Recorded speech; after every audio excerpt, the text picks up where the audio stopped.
Yeah, David Dread of Steel Pulse, and I'm saying hail to Lion Voice because it's time that the lion have its voice, have its own story. Says I'm stepping out here, hear me now. Yeah, the lion's voice. Raw. Yes, Jamaica was was still colonial. I got my first job in Jamaica at the half-for-three courts.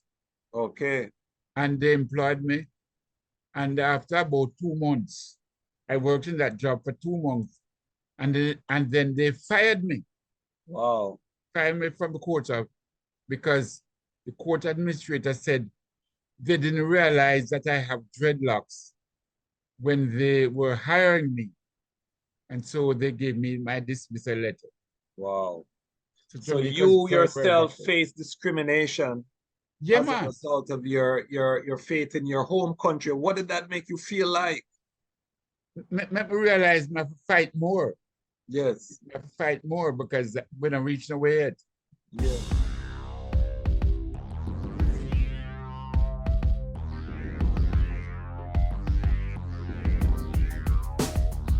Well, Lion Voice, tell them that's the people first choice. Lion Voice, make the lioness them feel nice. Lion Voice, with the lion cubs we sacrifice. Lion Voice, got to show the people them the life. Lion Voice.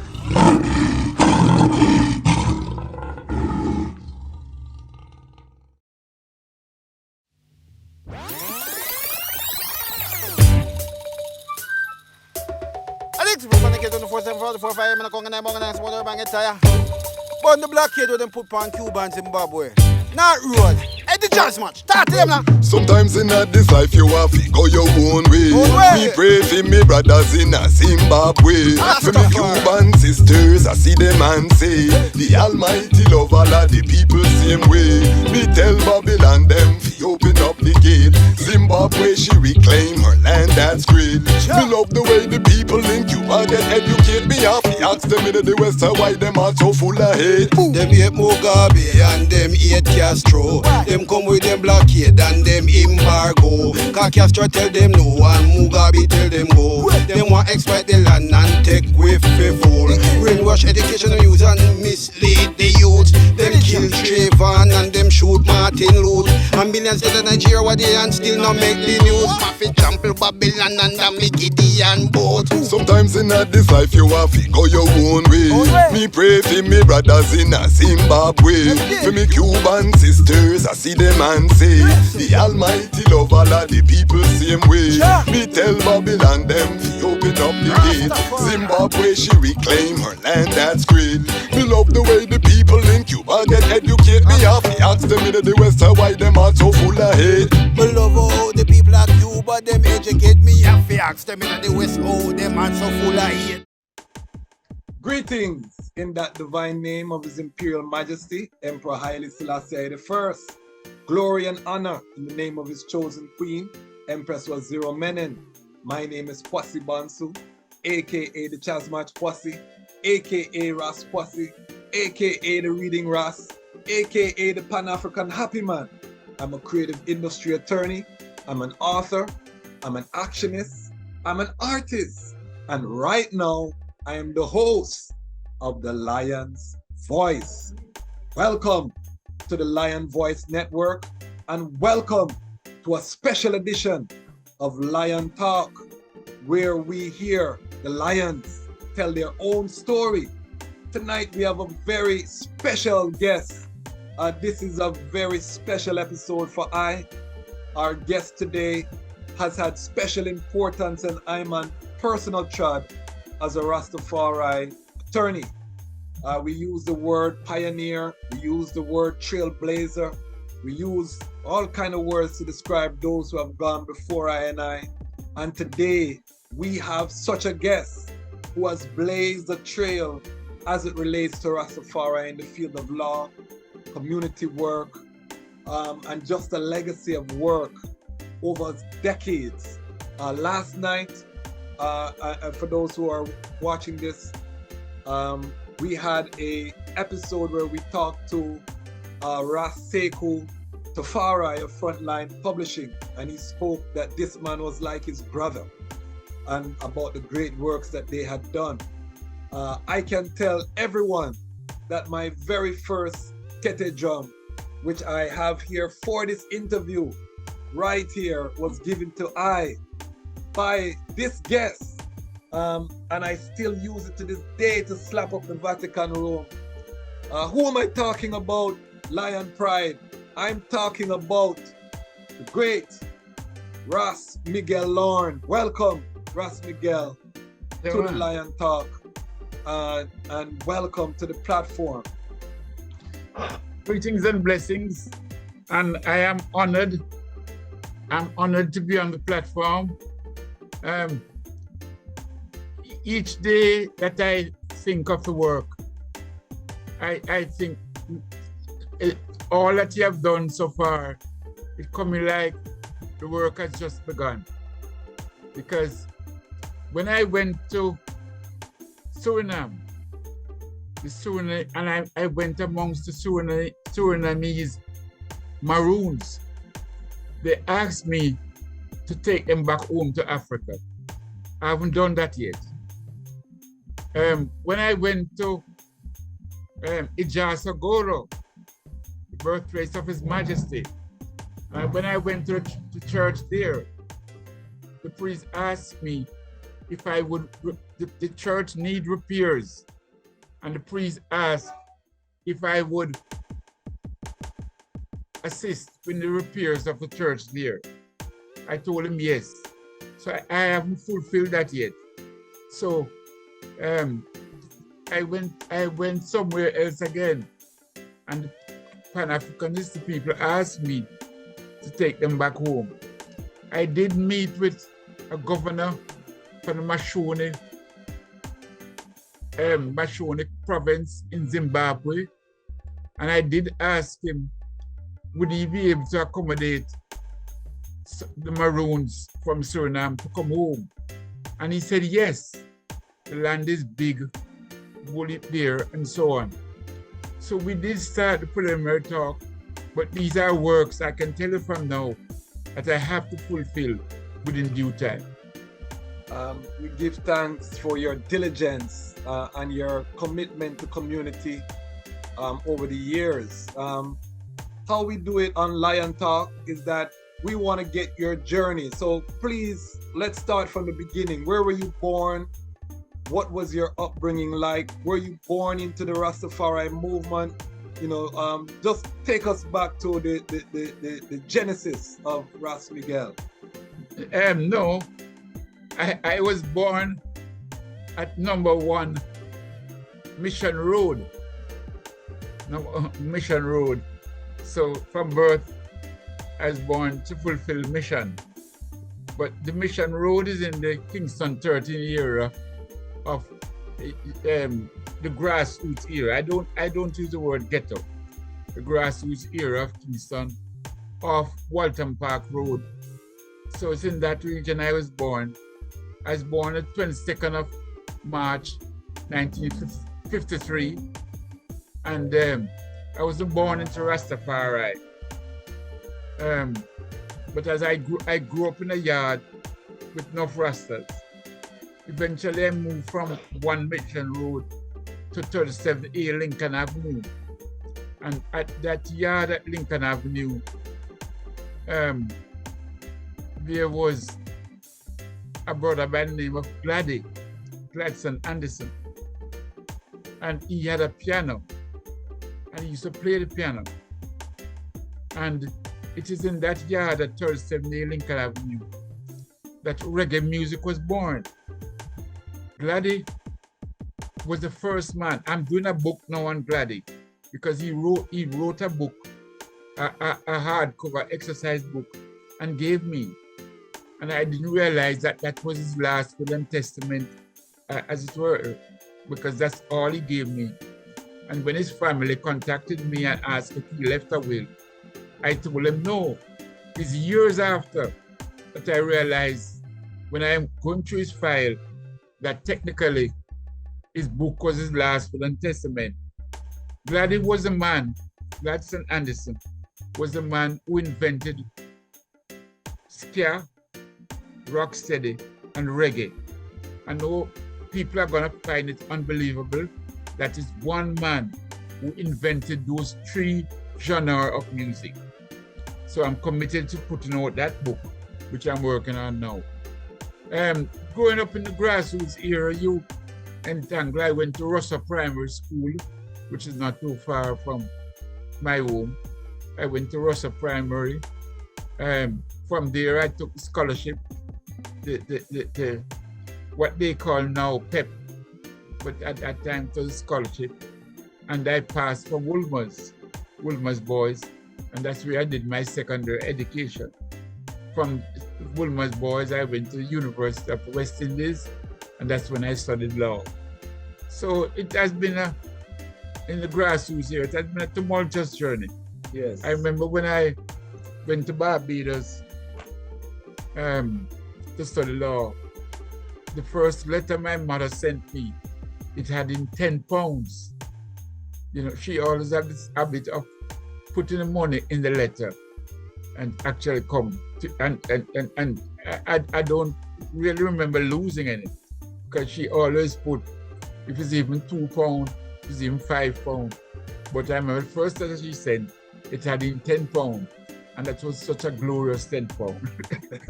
Because when it changed out in Barbados, it changed out enough. Yes. The Barbados, the dollar was much higher than ours. And that's a journey I would start. So when did Rastafari, or when did you identify Rastafari that this was the track that you were going to take? Well, I wanted to, I would consider myself Rasta from about 15, 16. But of course, within my mother's house, you know, I grew up with a stepfather, so I'm mostly related to my mother. Yes. And within my mother's house, I couldn't exhibit because I had to wear a tam almost every day, you know, and so on. So when I go on the road, I put on my red, gold, and green tam. But when I'm in my mother's house, I put on an ordinary black tam, or blue tam, or gray tam, you know. So now going to university now, especially going to Barbados, then it gave me the freedom now that I could now dash for the scissors and comb. Okay. So as a university student, and I too put on my covenant in university. I reasoned with Ras Sekou. He also put on his covenant in university. So I'm seeing a trend here, you know. So I'm in good company. I'm in very good company. So we couldn't put this on at home. Yes. Matter what you. So talk about what was Rastafari like in those early days as a university student. Did you connect with any other Rastas in Barbados? What was your experience like now that you put on your covenant in university? But before university, in Jamaica's independence in 1962, where I live, and I distinctly remember that day as a little youth. There was a Rasta man who was riding a bicycle up and down the road. And he kept saying, "Where is the red? Where is the red?" And I didn't understand him much. You know, I was about 10, 12 years old at that time. So I asked my mother, I said, "Why is he saying, where is the red?" And she said to me, "They have left out the red out of the flag." I'll never forget that. And I saw the Rasta man, I asked him, and he said, "Yes, they have left out the red, and it's not the true flag." And until this day, the Jamaican flag have been black, green, and gold, and they have left out the red, which they should have put in the red. Yes. So that stand out to me as a little youth within Rastafari. The other aspect is that the yard that I grew up in, because Gladdy and piano. And remember in those days, artists didn't have enough money to go to studio, go rehearse. Yes. They might rehearse at the yard Yes. and then go to studio because the studio time was very limited. So a lot of Rastas came into the yard to make songs. John Holt, Stranger Cole, Heptones, all of them came to the yard. Ken Booth. So I met all of these greats at an early age. I was very glad, I was very happy to go when they sent me out to buy a split for them or to buy a stout for them. I feel honored, you know, that they see me. So they grew me up on the basis that I must come and represent them. Okay. They never encouraged me to do laziness or slackness or deviation. So you take your book because you going to come and represent us. I always remember that. So I was very honored to go and buy a split for them and so on, you know. So it is that that I grew up with. So I knew a lot of the greats from a very early age. I would see some people would come for Brother Gladdy, want him to go and play for them. And he would say, no, I'm busy, you can't go. After I'm gone, he tell me, say, they wanted to come put on junk on the clothes and them type of thing. Because barely usually a black and white vest and all them. Yes. So as Rastafari, I was very seasoned, you know, and I knew what I want. So I didn't know at university. Before I reached university, I used to do a lot of reading. I was reading books like Soul That Brother. That was a very influential book with George Jackson. I was reading books like Wretch of the Earth. I was reading books like, even books like Godfather. Really showed me what the mafia looked like. And numerous other books as I was reading. And gradually now, at university, I was more reading books that pointed me to His Imperial Majesty, Rastafari. Okay. So one of the first things I did was, when I got a little knowledge, I made sure get a picture of His Majesty and put up in my house in Barbados. First, I like that picture would show his nobility. Yes. That whole heap of badges and all that. I liked it. So from the first point of view, you know, I could boast that he is the highest ranking nobility. So when people come and ask me, I say, no, it's the highest rank nobility because nobody else can come with more emblems and achievements than him. Yes. And then gradually now, I get to realize that he's not only noble, but it's him himself. When His Majesty came here in 1961, yes, I was a Cub Scout. I was going in 1966. 1966. When His Majesty came, 66. Yes. I was a Cub Scout. And there were two other brothers living on the road. They were Audley and Everton Facey.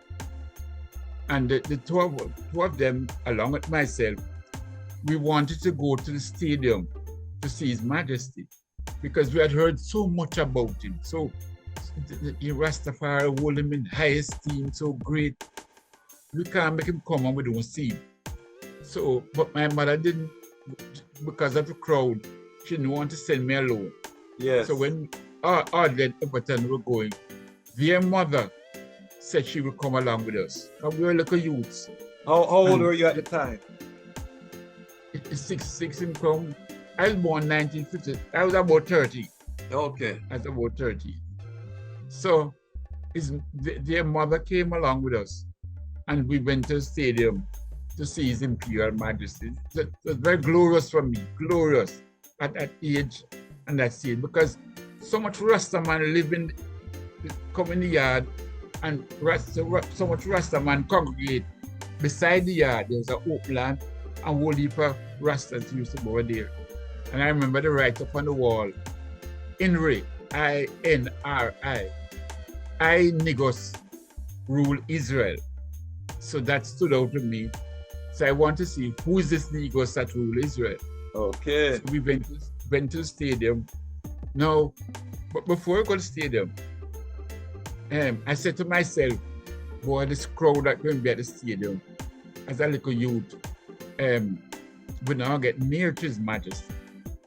So, although at that time, I don't think we were Cub Scouts then, in actual fact, but we were Cub Scouts before.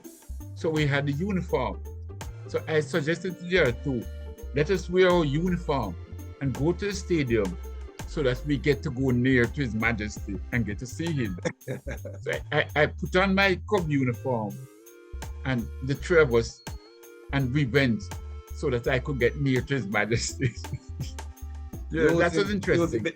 Using the intellect. Yeah, man. To solve the problem. I couldn't, we wouldn't get near. Yes. The crowd. So we went to the stadium, where the big crowd. But the first thing that impressed me was to see the Rasta man them in them robes. Man, when we come Kingston, the man didn't come out of the hills at all. And to see the man there, I said to myself, I'm looking at Moses, I'm looking at Aaron, I'm looking at Isaac, I'm looking at Jacob. That's all I in my little self. Yes. Because the man them looks so regal, so royal, so powerful. Every one of them looked tall to me, very tall, very powerful. Man, I was so impressed. And I said, oh, I like tried one day, look like them, and so on. You know, they look so good. Mighty. So right. So His Majesty now, when we went to the stadium, it was crowd upon crowd. So again, I want to get near. So being in my uniform, my Cub Scout uniform, His Majesty was sitting in the royal box. And the three of us, we went near to the royal box, right on the periphery of the royal box, in the stadium. And His Majesty, it was so crowded, even around the royal box. But for us to see him, we ended up behind him, His Majesty. Okay. And when we looked at him now, and that was when, just out of the ordinary, His Majesty looked behind him and waved to us. I'll never forget that.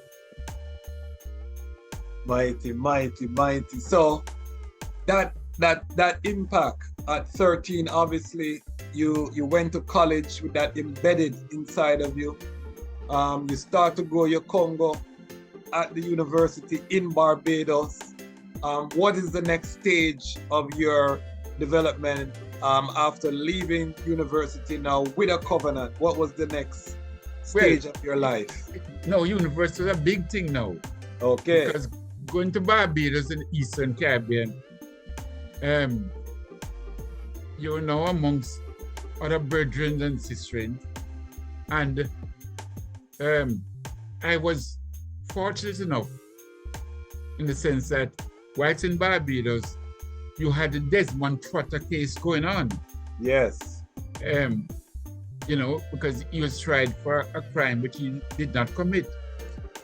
So, being in Barbados, we set up a UDS, University Declaration of Students, something like that. And we collected money, get up funds. That case endeared me to lots of other brethren and so on in the Caribbean, because we collected money now to pay the lawyers.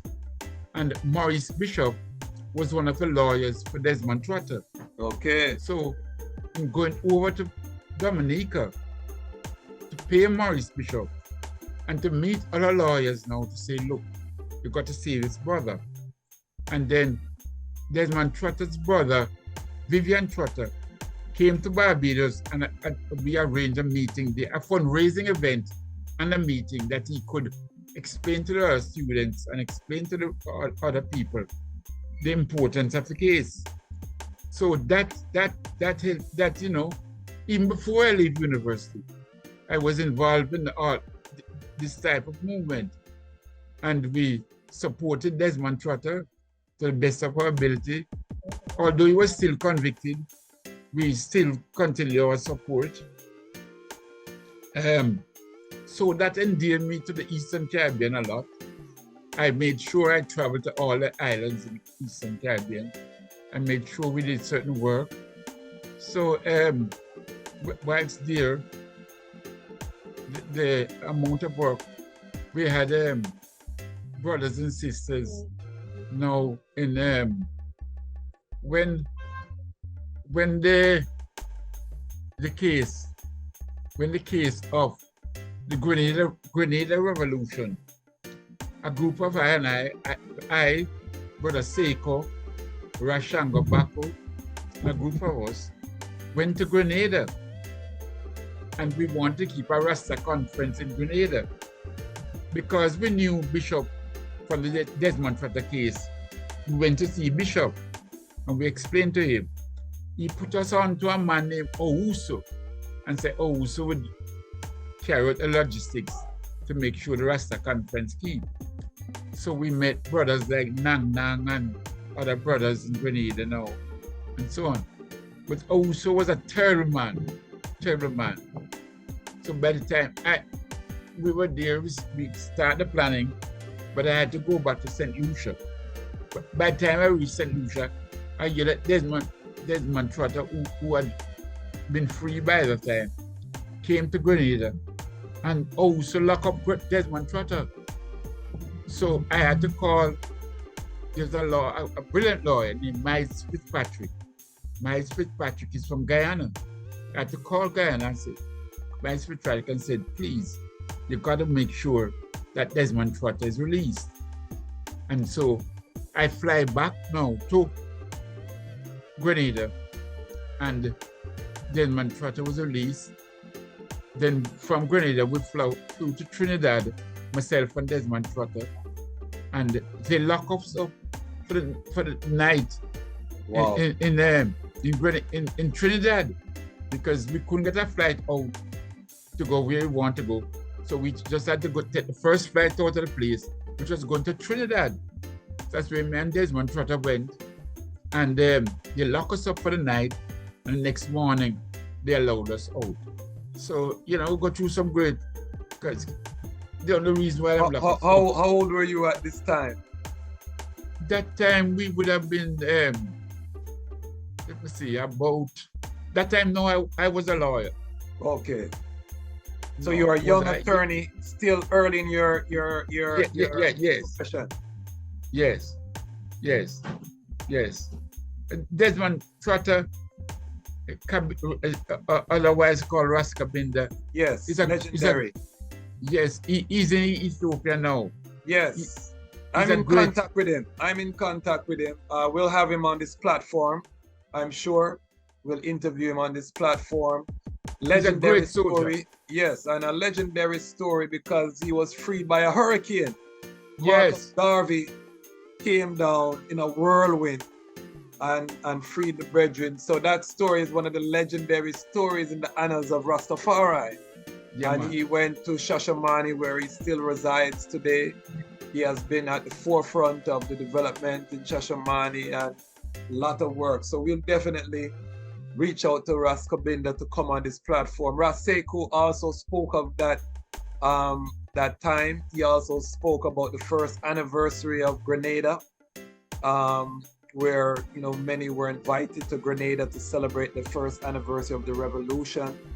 Yes. He spoke about the iron and chatting to see Harold Marcus. But I don't want to jump forward too far because there's so much tradition. Talk to us about some of your works in the Eastern Caribbean as a young attorney, because this is where some of the legend of Ras Miguel was forged. Your work in the Eastern Caribbean and your time spent outside of Jamaica. And I'm sure that many in Jamaica are not fully abreast of your work in the Caribbean? First of all, the Caribbean is a beautiful place, and our work there, whereas the work was brilliant at that time, this was in the 70s. At that time, it was common for countries to put back Rastafari on the plane. When I landed in Dominica, I told them they wanted to put me back on the plane. And it was only when I told them I was there to see the Prime Minister that what I wanted was the plane to leave. So when I told them that now, they were in a quandary, because they wouldn't want somebody who come to the Prime Minister put back on the plane. So better judgment prevailed. So when the plane leave now, I felt good. They called the Prime Minister. The Prime Minister Eugenia Charles was out of the country, and the acting Prime Minister was Brian Allain, who was the acting Prime Minister. And I knew that he had a brother, Rasman Peter, who's a lawyer now. Okay. He had a brother who's a Rastafarian and who had trotted Desmond Trotter. Okay. So I knew when he heard that I'm at the airport and so on, I knew he couldn't put me back on a plane, because I'd gone to a conference where he was at, and I told him, oh, Rastafarians were being put back on plane, even when they go to many of these islands, including Dominica. And he told the conference, no, what I was saying was not true.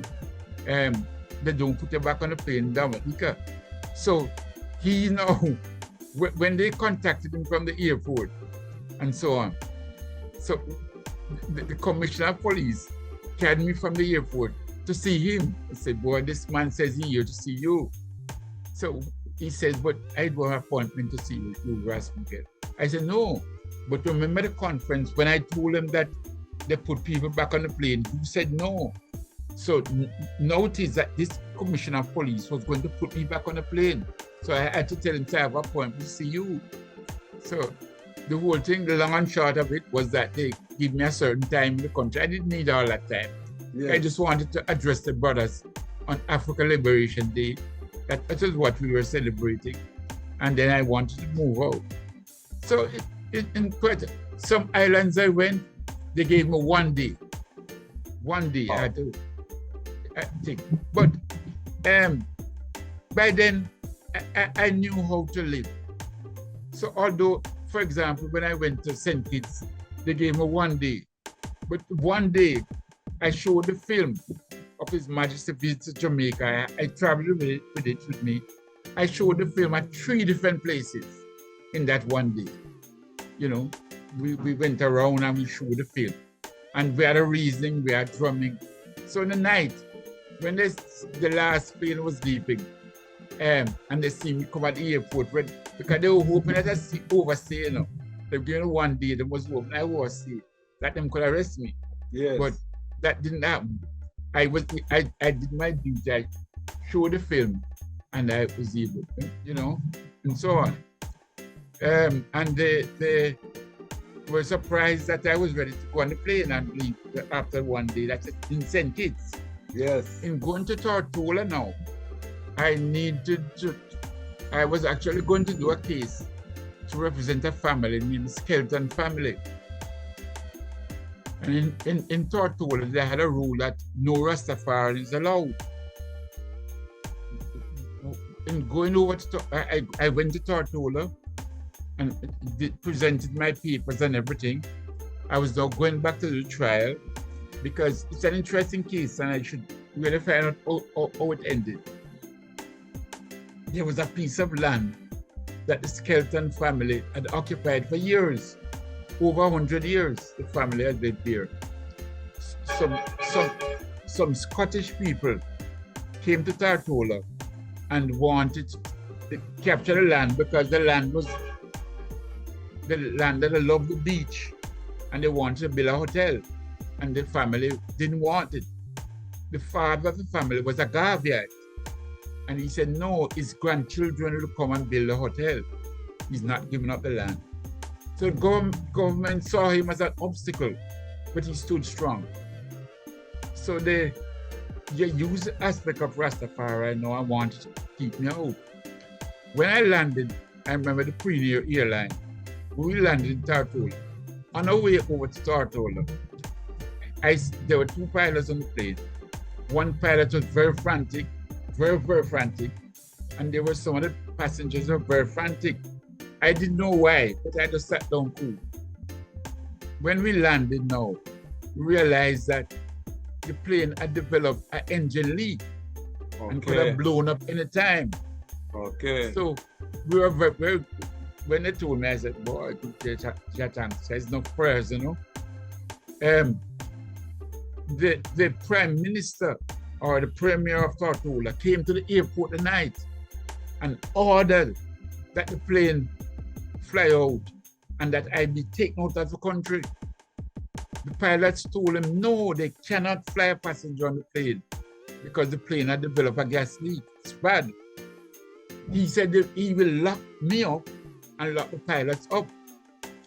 I angrily him because a taxi man at the airport whispered to me and tell me that he's a batman. So what they had to do, the headline, the head company for the plane was based in Puerto Rico.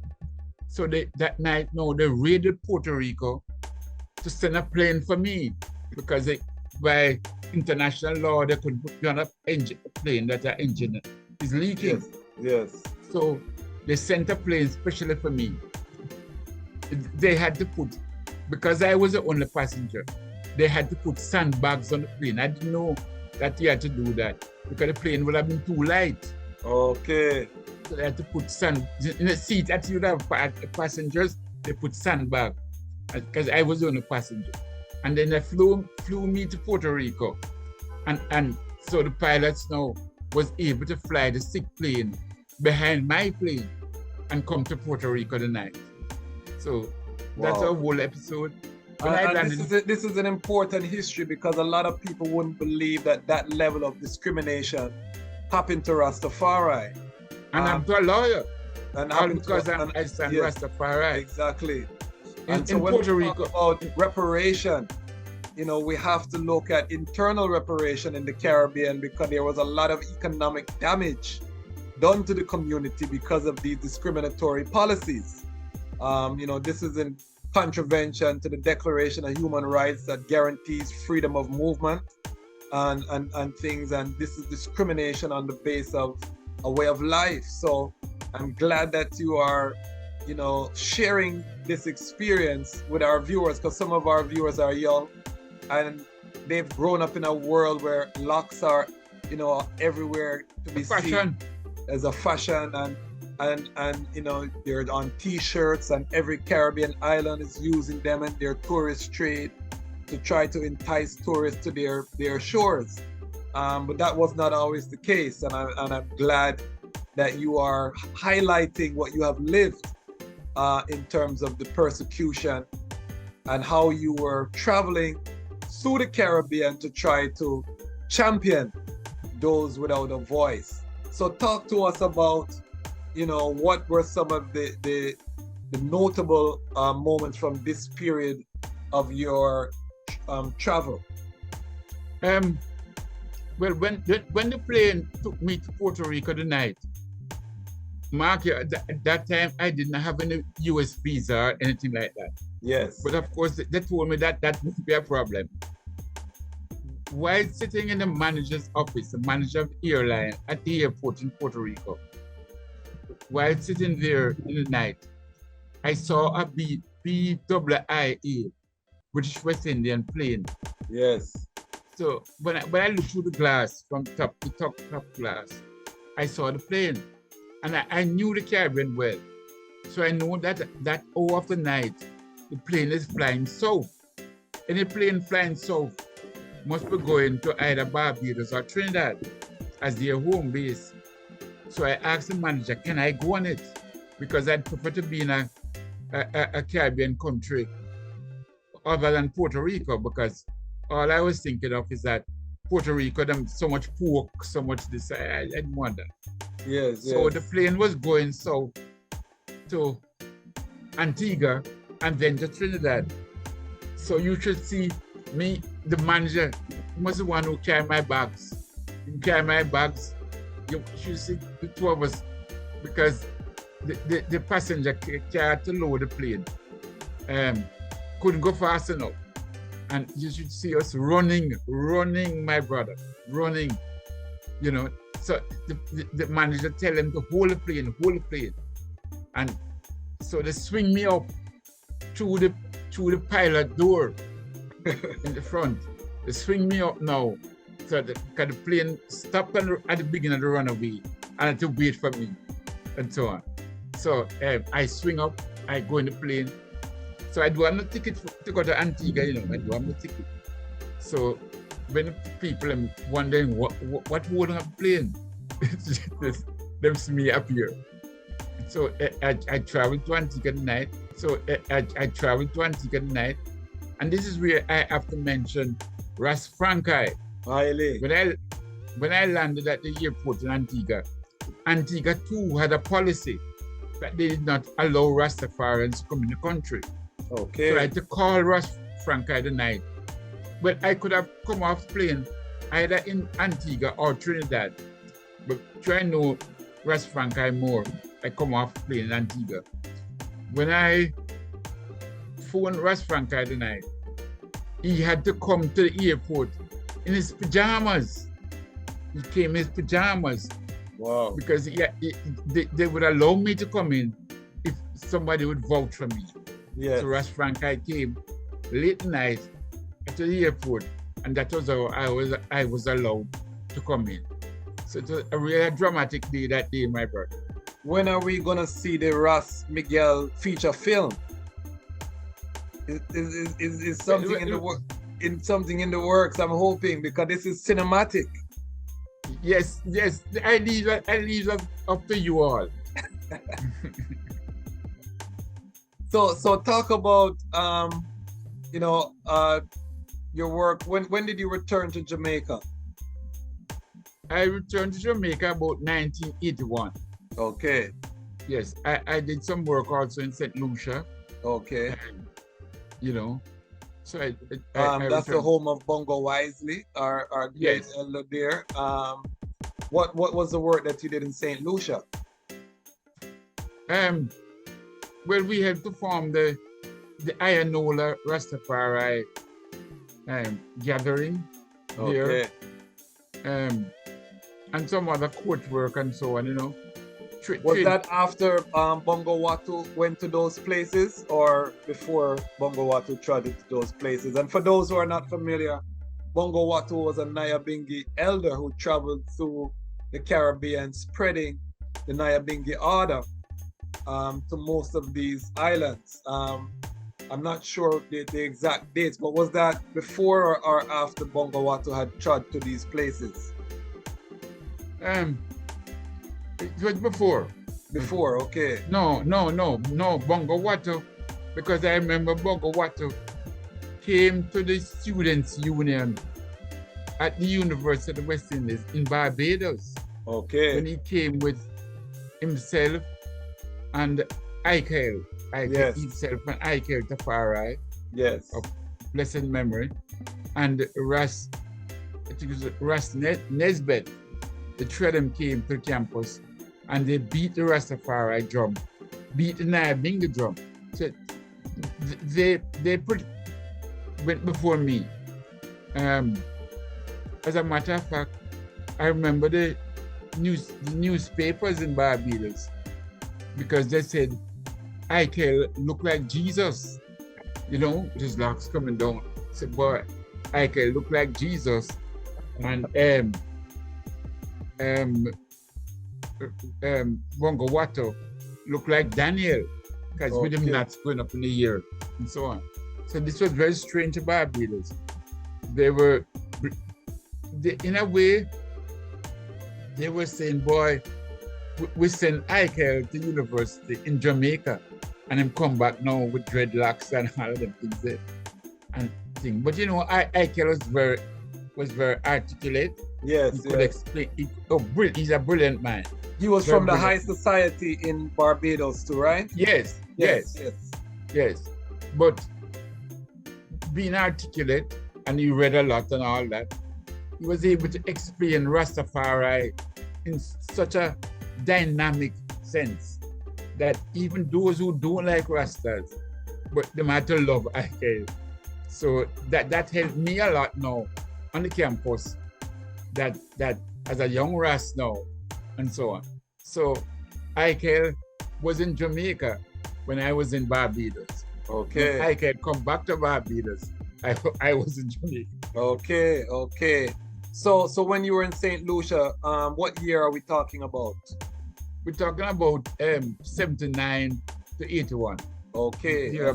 And you're saying that was before Bongo Watu had trod to St. Lucia? Yes. But there was no. But I correct myself. That was after. After. Yes. So there was already a Naya Bingi Foundation in St. Lucia at that time. Yes, but it wasn't so strong. Wasn't that strong? Okay, excellent. So you were in St. Lucia, working with the community, helped to establish. Did you meet Bongo Wisely at that time? Yes, man. Yes. Okay, give thanks. And then after St. Lucia, what was the trajectory? By that time, I was homesick. Yes. So I want to come back to Jamaica to work. Okay. So I came back to Jamaica. And then upon your return to Jamaica, what was your, what was life like being away from Jamaica for so long, grounded now in the Caribbean? What was Jamaica like? And this is the early 80s? Yes.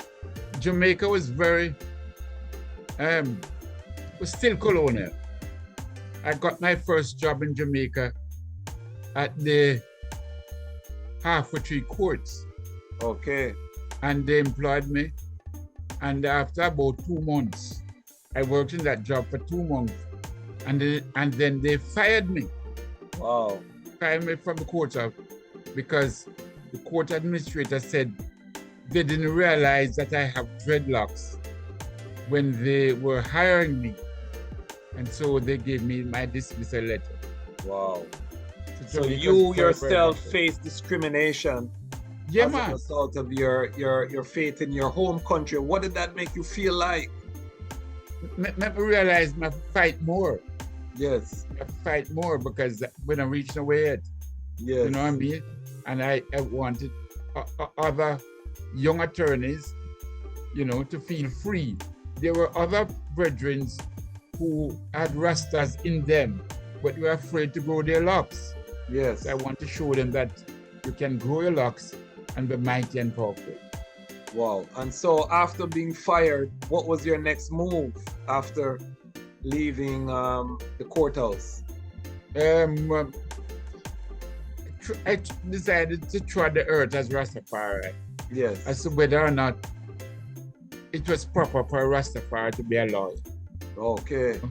Because I had to search myself. So I go amongst brethren, I go amongst Bingi brethren, I go up to the hills and so on. I spent about 2 years journeying amongst I and I. Okay. Because I remember reading a passage in the Bible where Jesus said,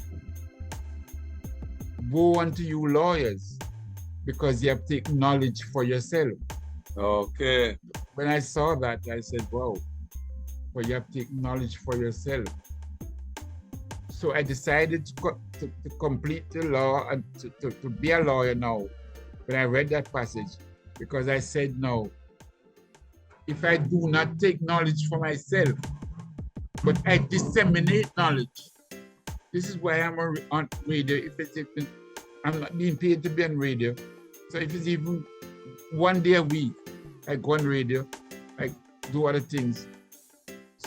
In other words, I must display that I'm not taking knowledge for myself. For yourself, you're sharing with the community. And yes. What was your re-entry into the law after that sojourn in the hills? Well, I'm amongst the brothers and sisters and the average lawyers, very good, very proud. But the judges were always, there were quite a few judges. 1 and 2 was good, but the majority of judges would wish that I did not exist. Wow. So the discrimination did not stop upon your return. Do you feel that you were given justice, or do you feel like it impacted your clients, how the judges felt about you? It did. It did impact on my clients. And there were some clients who felt that they would not get justice, so they would go to another lawyer. So that directly impacted your income at the time as well, I would imagine. Yes, it did. But you know, when we start out, we were not driven by income. Yes, it was a mission. Yes, and when His Majesty waved to me at the stadium, that was my appointment. When His Majesty waved to me at the stadium when he was sitting in the royal box.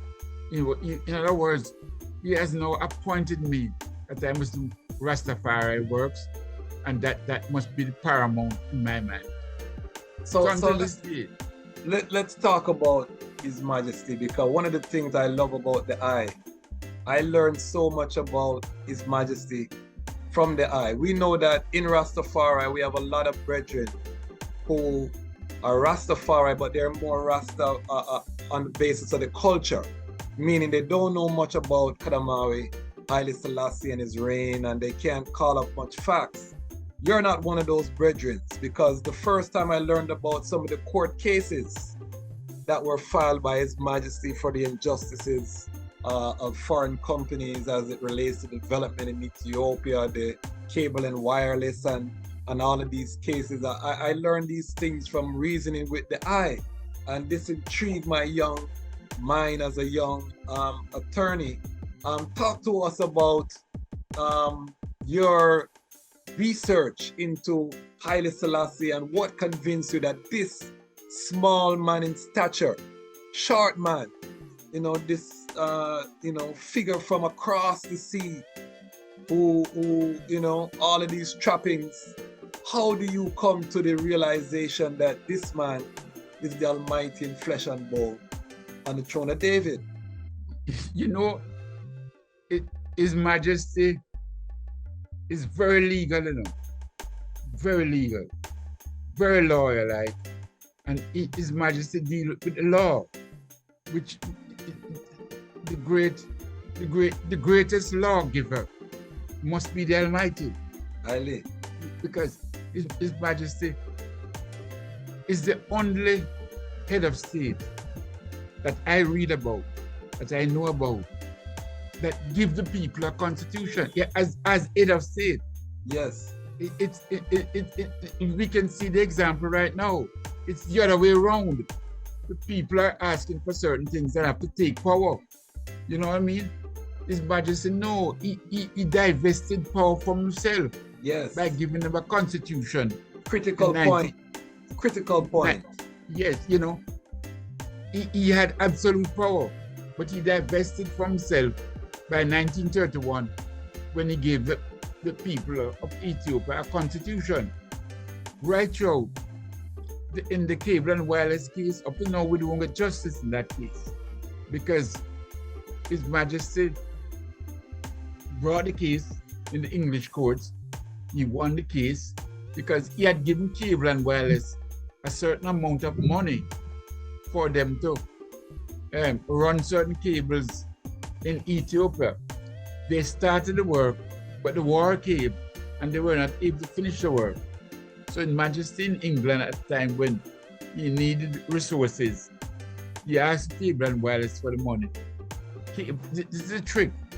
Cable and wireless now said, you are no longer authority in Ethiopia. The Italians are now in authority. And therefore, cable and wireless says, and if anybody is entitled to the money, it's King Emmanuel as the head of state of Italy. So at first instance, they ruled in favor of His Majesty. The day before, on the 1st of November, which is the coronation, the 2nd of November. The 1st of November, Cable and Wireless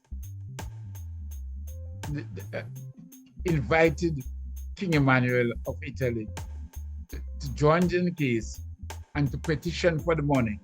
And the court at the appeal level now ruled that the money must not be given to Haile Selassie. It must be given to Italy. And that was what happened in that case. Wow. So it's a very crucial case, very important case. There were many other cases that His Majesty participated.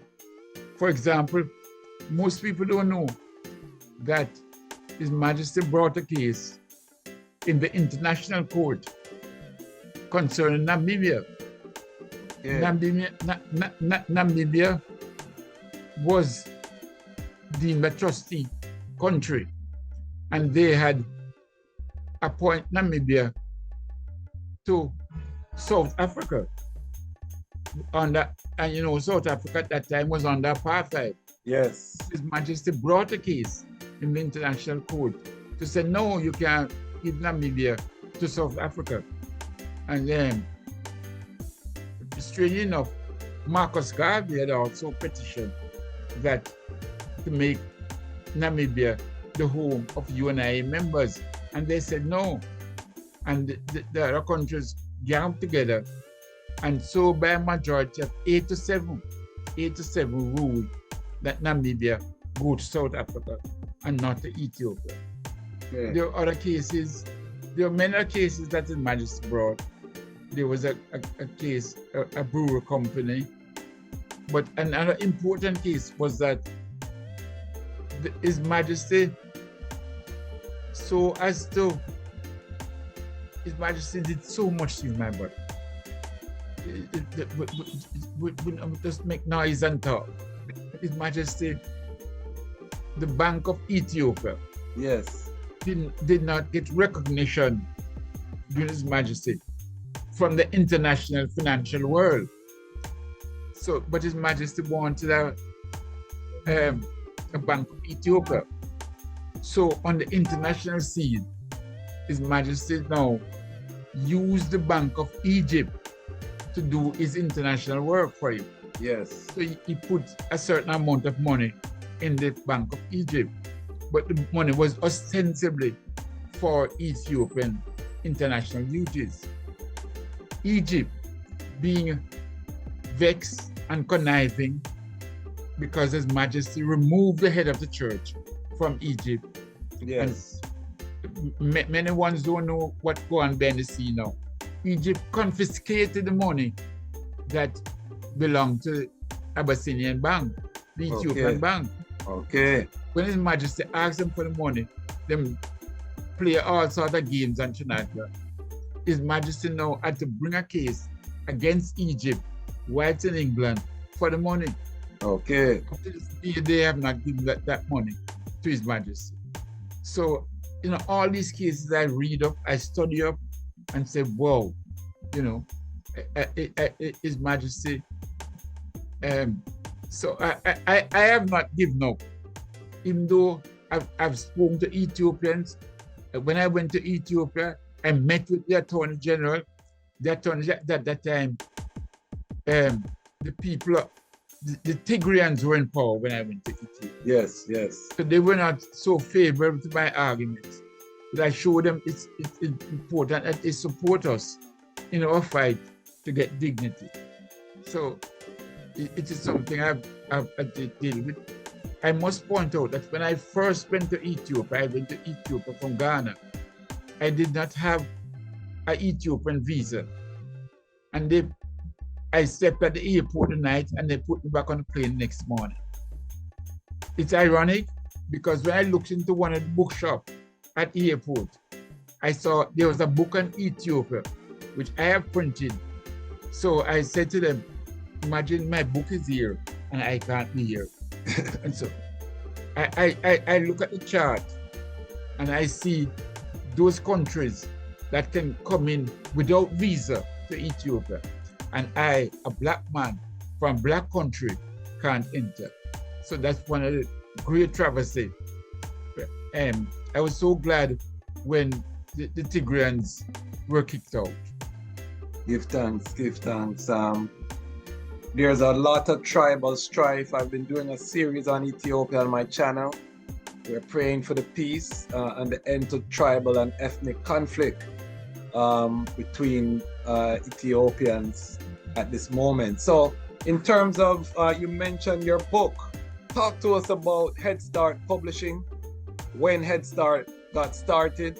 Obviously, you have a long-standing relation with Frontline Publishing as well, but Head Start was another name that when I was a young Ras in university and I started reading books, this was a reoccurring name that I would see imprinted on many of the books that we were feeding our minds with. You know, I went, you know, I had a whole cohort of Rasses that I went to Howard University with, and we read voraciously. Headline, Head Start, and Frontline were you know, regulars among. So when did Head Start, the idea come from, and when did that start? Head Start, well, remember now, in the Eastern Caribbean, when I was in St. Lucia, Raseko and Shango was over in Trinidad. Yes. And I would go over to them. I remember people like Kimani Langa, Raseko, Rashango, some of the Rasses, because we would sleep on Seiko's bed. 5, 6 of us would sleep on Seiko's bed when we were doing the newspaper Rastafari Speaks. Yes, historic. So that's where the publishing started from, and that's where. So after we set it up, Shango would do the typing. Whenever I have computer, them time there, and we would not only with our little money, we would print it, pay the printers, and we would be the one walking on the road and selling it. So that was how it started. That was how the publishing idea started. So as we go along, whatever I put out, Raseko is part of it. Whatever Raseko put out, I am a part of it. And out of that grow, and we branch off into other books and so on. And so we have a publishing company that we print and publish books. And what are some of the titles that Head Start has published? The Philosophy and Opinion, of course. Yes. Basic Herbs. The volume 1, we haven't printed the volume 2 yet. Yes. The volume 1 of His Majesty's biography. Yes. And so on. But the key thing is people like Professor Eulendorf. Yes. Before he passed, he had sent me Ethiopia and the Bible. Yes. For us to put it out. We have quite a number of works to put out, but quite a number of works. That's why I said, come like every day, the work just begun. Yes, and I'm glad that you have that perspective. Now, we're not going to take too much more of your time. It's in the middle of the day, and you've been gracious to speak with us today. Your life has not been without controversy in the press. I wanted to give you an opportunity to address some of the controversy you've been through in Jamaica. You lost your license and regained it again. What was that journey like? That journey of losing my license to practice law set us back. Yes. Set us back considerably because I have a lot of children. You know, I have 17 children. Wow. You know, even now as I speak to you, I have 4 children at university. Wow. Including a daughter who's studying law. Wow. And you know, How I old have a is your son, youngest? How old is your youngest child? about 20, Okay. 19. Okay, 19. so they're all, yes. Yes, so we say I have 4 children going to university, and we have 2 in college, and so on. I just wish to say that as I'm speaking to you now, we have a lawsuit against the government. Okay. We have sued them for over $100 million. So that will come, that will be decided, and you know, that is going to be the reparations for me. Okay, so that's related to the controversial. Yes, it's related to debarment. controversial because that is a case that was before the court, and the court of appeal, it went to court of appeal. My son argued the court of appeal at the court of appeal on my behalf. Yes. We won the case, but more importantly, not just winning the case, things that the court of appeal said, I should not even have been charged. Wow. So that is where the lawsuits come in. Beautiful, beautiful. Thank you. And it's important that we hear from the lion's own mouth, you know, because people talk and rumors float around, but until we hear directly from the eye, you know, we know that there is an injustice and that the eye has addressed it in the courts as an attorney should do. So we give thanks. Speak to us about your children, because you mentioned one of your sons is an attorney, another one. I know that most of your children are well accomplished. I met your daughter at CVM. I was there doing an interview and find out that, you know, she was the person interviewing me. So talk about some of your children, because they are very accomplished.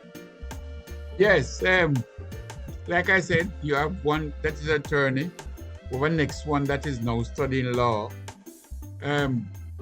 We have one that is a very, very, very good. He plays chess for Jamaica. Okay. And to the point where now he teaches chess. Wow. He teaches chess online. I have a chess set in my office. You know, I have a chess set in my office. And invariably, any children that come with their parents in my office always head to the chess set. You know, it's amazing. No matter what age you are, I have lots of little trinkets on my desk, because whenever I travel, I buy things, I buy crap. Yeah. So if you look at my desk, I have a lot of trinkets, but the children gravitate towards the chess set. The chess set. See, one of my daughters, she lives in England now. When she was 7 years old, she represented Jamaican chess. Wow. And she beat the American in the age group level she was played. At 7 years old, she played in the under 10. And she beat the American champion in 7 moves. Wow. Man, I tell you. So I have always maintained that brain for brain, our children are brighter. Yes. It's just that later on, being the big United States, opportunities are greater. Yes. You know, and the children will develop more. But brain for brain, we are brighter. Wow. And as a testament to the parenting and vigilance that the children are thriving and doing well. So we give thanks for that. Now, in terms of the works with the community, can you just give us some highlights, maybe in the last 10 years of your works that you have been doing in the Rastafari and the Panafrican community? I know you got into politics with the PPP party. You're very active with Garveyites and so forth. So can you just give us some highlights in terms of the last 10 years that you have been putting forth? Well, I along with 3 other brothers, Brother Moses, Brother Moore, and so on, 3 other brothers, in 2000, we reformed the Marcus Garvey People's Political Party. This is a party that was formed in 1929. And so we revived that party. We have been struggling ever since, but it's because of our principles. Because what we're doing at the moment, we have set up a farm. We call it Liberty Farm. We set up 2 farms, one in Liberia, and one in Jamaica. The one in Jamaica, we're now aiming plant over 10,000 pineapples. We have planted a portion of pineapples, and we want to plant over 10,000 pineapples. We're hoping that the farm, it is from the farm, we'll generate enough income from the farm and use that money to build a party. That's what we're aiming for. Yes. The party still exists. They meet here. I build a particular Africa hall where we keep party meetings. So I'm very much involved in the politics of Jamaica. We feel that the PNP and the JLP, which they can be beaten, but just take proper organization, because what they use now is money to buy the votes and to bribe the people. But one day the people's eyes are going to open, and when it does, we'll be there to harness it. And I'm so happy that you talk about the economic base and the importance of establishing an economic base. Traditionally, as Rastafari, we've been very opposed to economics and business. I've been championing on my channel that Haile Selassie was a businessman. Empress Menen was a businesswoman. And so when we lick out against business and economics as Rastafari, we are actually moving against the teachings of His Imperial Majesty, who was very clear about the necessity. I mean, he went as far as to say a government without money is like a body without a soul. And use these type of strong language. Why do you think that, and in the words of my brethren Ras Miguel in Tanzania, that Rastafari have made poverty a badge of honor? And do you agree with that sentiment? And why, if you do, why do you think that has been the case? I could never agree with that sentiment because that sentiment means poverty. One night, coming from a Nayabingi in St. Mary, and I gave some bridges a lift. And because coming from St. Mary now, I live up in Stony Hill. Yes. So you have to pass Stony Hill to go into Kingston. Yes. So I said to the brethren and sisters, I always drive a van. Yes. Because, I always have people carry. So I said to the brethren and sisters, stay at my house, until in the morning now, I will carry you all into Kingston. During the night, Ma Shanti and Pa Shanti were 2 of the brethren and sisters that were there. So naturally, being elders and being senior persons, I would even have given them my own bed, but I had other beds around. So when I show Ma Shanti and Pa Shanti the guest room, within an hour after showing them the guest room, I see Pa Shanti walking up and down the place, looking for cardboard to sleep on the veranda. I said, Pa, no, you don't sleep on the veranda. You come and sleep on the bed. I had to do a whole heap to convince him to sleep on the bed with Ma. I realized that the brethren have suffered so much that when you try to take them, they had developed that it's almost a badge of honor for Rastafari to suffer. Yes. That's what I realized from the passion takes for you. You're proud to suffer, because if you don't suffer, you're not Rastafari. Yes. And so I had to struggle to make them realize that no, we don't have to suffer. We don't have to. So it took a lot out of me, many times. At my place here now, there's a cook shop downstairs, my place. Yes. And there's a bread. I do run the cook shop, and our brethren run it. But every day, the brethren have to give a lunch, give a food, you know, because there's so much still in our community. We have had brethren and sisters who have made it comfortable out of music. Yes. But there's still a large portion of brethren yes. that have it hard every day. So whenever they come to me for food, I can refer them to the cook shop, because I know they'll get, if it's even a sip, they'll get something. Yes. And I will take it. I will pay for it. Yes. So you agree that some of our brethren and sisters have taken poverty as a badge of honor? Yes. And they are brilliant. I'll give you an example. Yes. My house, a lot of the mason work was done by Bongo Time. He's a brilliant mason. Yes. But most brethren never seen the mason work yet. Okay. But when I realized, I was told by a brethren that he's a brilliant mason. I said, what? So I in a way employed him. Yes. And so forth. And I had to work with him because, you know, he goes after Nayabingi. Yes. Work up to stop. But he's a brilliant mason.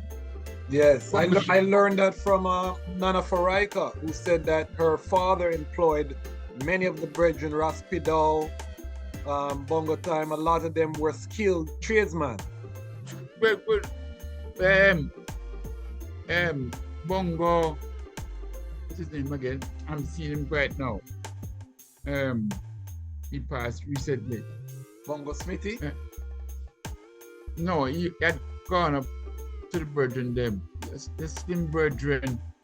It's who come to him, but he's also a brilliant mason himself. Okay. And quite a couple others. Yes. So when I know, naturally I choose Rastafari to build anything that I'm building, you know. Bongo Sheffan. Yes. Yes, he's a good mason also. Okay. He's a person that I have employed. Yes. And I see the goodness of them.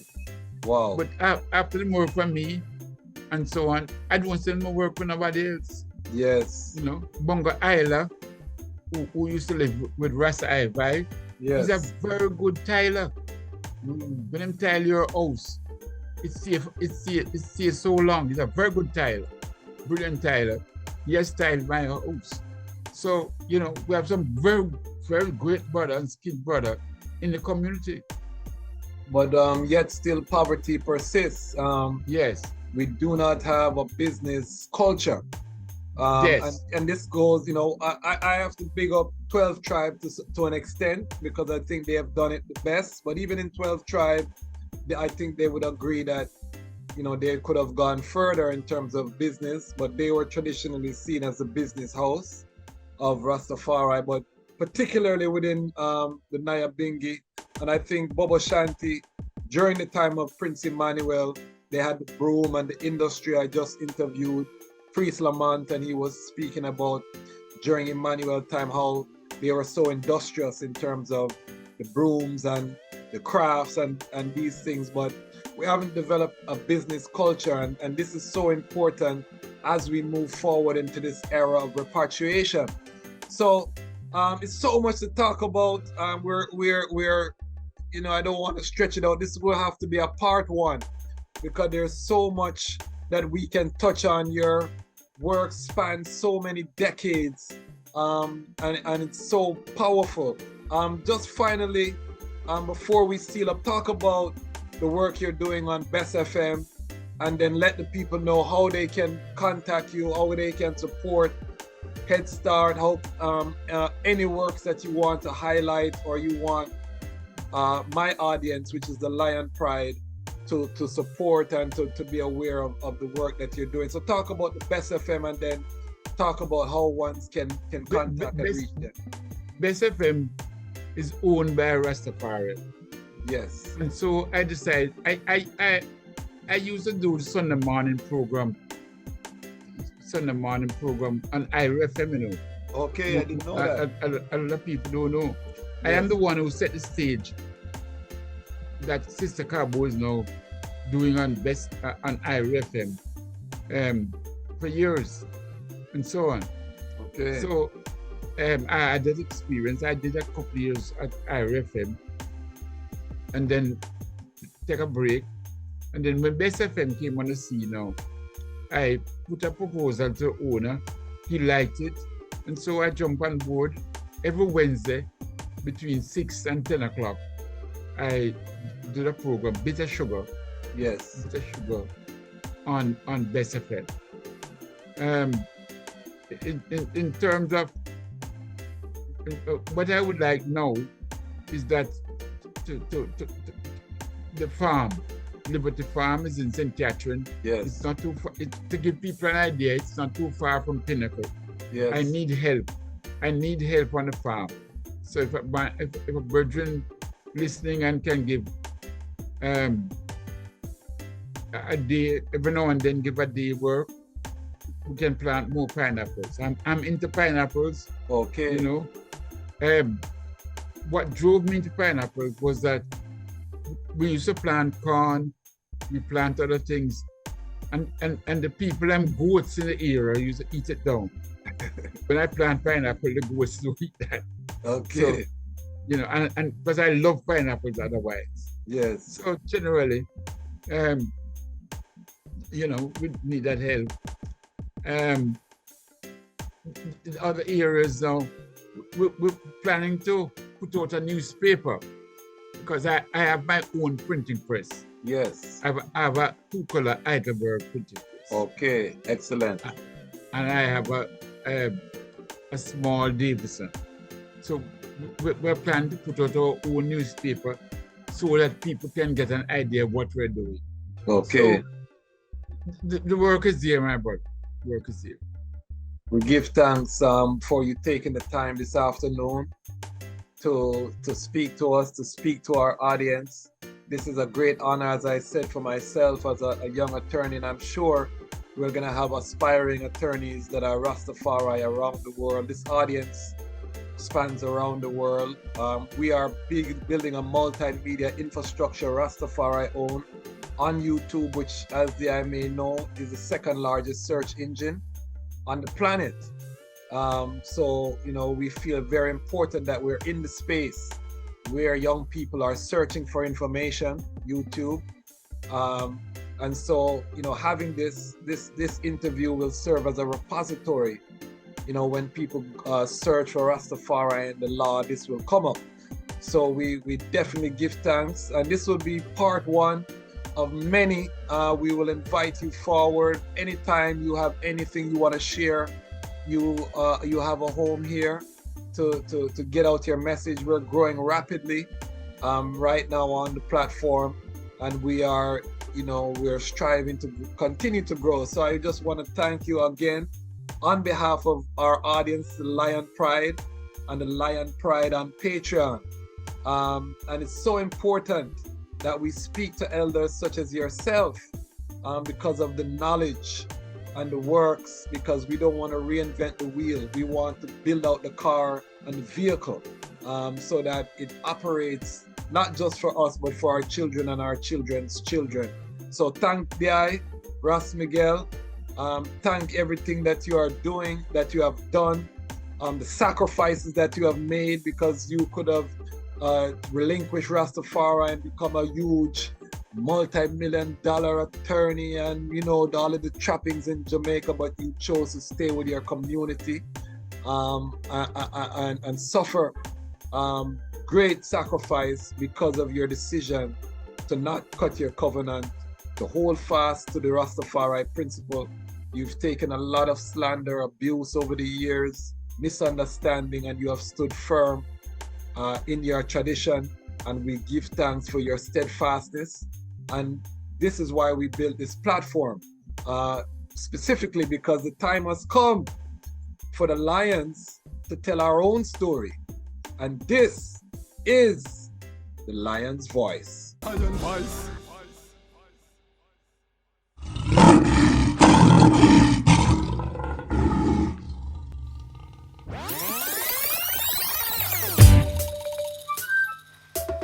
Alex, we're gonna get on the 4-7-4-5. I'm gonna go and get tired.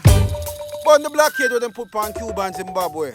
Not road. Hey, the Dejazmatch. Start them now. Sometimes in this life you have to go your own way. Me pray for me brothers in Zimbabwe. For me Cuban sisters, I see them and say, the Almighty love all of the people same way. Me tell Babylon them to open up the gate. Zimbabwe she reclaim her land, that's great. Me love the way the people in Cuba get educated. Me have to ask them in the West why them are so full of hate. Them hate Mugabe and them hate Castro. Them come with them blockade and them embargo. Cause Castro tell them no and Mugabe tell them go. Them want exploit the land and take with fool. Brainwash education and use and mislead the youth. Them kill Trayvon and them shoot Martin Luther. And millions get to Nigeria what they and still not make the news. Mafia trample Babylon and damn the Gideon boat. Sometimes in this life you have to go your own way. Me pray for me brothers in Zimbabwe. For me Cuban sisters, I see them and say, the Almighty love all of the people same way. Me tell Babylon them to open up the gate. Zimbabwe she reclaim her land, that's great.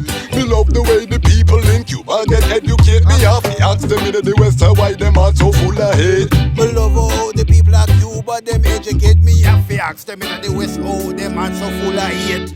Me see them in the West, say them a big hypocrite. A full time now, them policies them have to switch. Them fight against Cuba, them say them a communist. Still them trade with China till China get rich. Them no like Zimbabwe, through them reclaim the land. Them no talk say it was stolen from Africans. Say them would buy it back. Ooh. No, the Queen of England. Them they buy it back. No, seems like it was a scam. The people get wise and them start make a stand. No government perfect, the youths overstand. The youth start rise, lend a helping hand. Highly Selassie, I say, all nations have a plan. Sometimes in this life you have to go your own way. Me pray for me brothers in Zimbabwe. For me Cuban sisters, I see them and say, the Almighty love all of the people same way. Me tell Babylon them to open up the gate. Zimbabwe she reclaim her land, that's great. Me love the way the people in Cuba get educated. Me have to ask them in the West why them are so full of hate. That's why Babylon no like we. Get them one we buy them Jordans and Nike.